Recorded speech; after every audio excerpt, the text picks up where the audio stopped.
Hello everyone, welcome back to Xalgord. Today we are going to discuss about one of the most important topic in networking, the TCP IP model. If you have been following along, you'll know that in our last video, we covered the OSI model in detail. Today we are going to compare it with the TCP IP model and break down its layers step by step. By the end of this video, you'll have a rock solid understanding of how modern network functions. So let's get started. The TCP IP model, also known as Internet Protocol Suite, is the backbone of all modern communication over the internet. Unlike the theoretical OSI model, which is more academic, the TCP IP model was designed for practical implementation. It's what actually powers real-world networking systems like your Wi-Fi, cellular connections, and even satellite communications. TCP IP stands for Transmission Control Protocol and Internet Protocol. It's a framework used to standardize how devices communicate on a network. Now, before we dive into the details, let me clarify something. Why do we need even two models? Why not just stick to the OSI model? So here is a comparison between OSI and TCP IP model. The OSI model has 7 layers, while the TCP IP model simplifies things into 4 primary layers. Let's take a closer look at the differences. One key difference is that the OSI model separates the application layer into 3 distinct layers: application, presentation, and session, while the TCP IP model combines them into a single application. This makes the TCP IP model simpler and easier to implement. Another important distinction is that TCP IP model integrates protocol directly into each layer,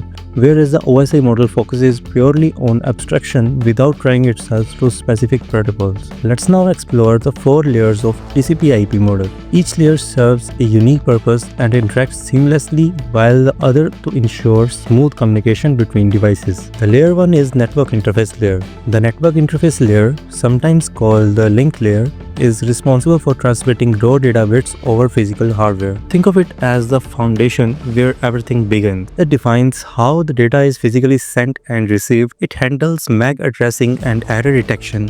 It works closely with network adapters, hubs, and switches. This layer corresponds roughly to the physical and data link layer of the OSI model. For example, when you connect your laptop via Wi-Fi or Ethernet, this layer ensures the signal reaches its destination correctly. Second layer is Internet layer, arguably one of the most critical parts of the TCP IP model. This is where IP addresses comes into play. Key protocols in these layers are IPv4, IPv6, ICMP, ARP. It routes the packets across multiple networks. It provides logical addressing using IP addresses. It ensures packets reach their intended destinations. For instance, if you are sending an email to someone halfway around the world, the internet layer determines the best path for the data to travel. Without this layer, global connectivity wouldn't be possible. The third layer is transport layer. This layer manages end-to-end communication between devices. Its main job is to ensure reliability and efficiency during data transfer. This layer includes 2 main protocols, TCP and UDP. Their functions are: it breaks data into smaller segments for transmission. It resembles data at the receiving end, and it handles flow control, error checking, and retransmissions. TCP is connection-oriented protocol, meaning it establishes a reliable connection before transferring data. On the other hand, UDP is faster but less reliable since it doesn't guarantee delivery. Applications like video streaming often use UDP because speed matters more than perfect accuracy. Finally, we have the application layer, which interacts directly with users and applications. This is where high-level protocols operate. Protocols like HTTP, HTTPS, FTP, SMTP, and DNS works under this layer.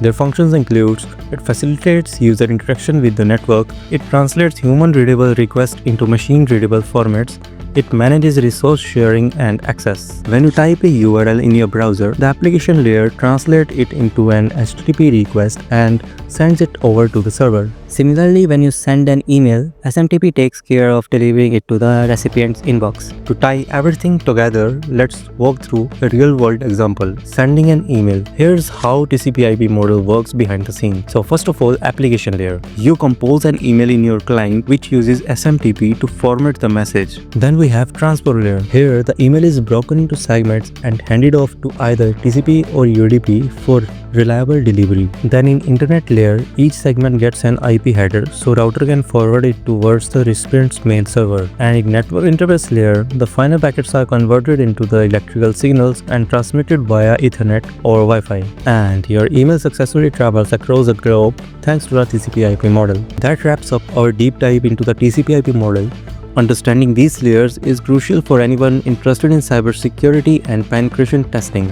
In future videos, we will explore advanced topics like packet sniffing, protocol analysis, and securing network communications. If you found this video helpful, don't forget to like, subscribe, and hit the notification bell so you never miss an update. And if you have any question about the networking or cybersecurity, drop them into the comments below. I would love to hear from you. See you in the next video. Bye bye.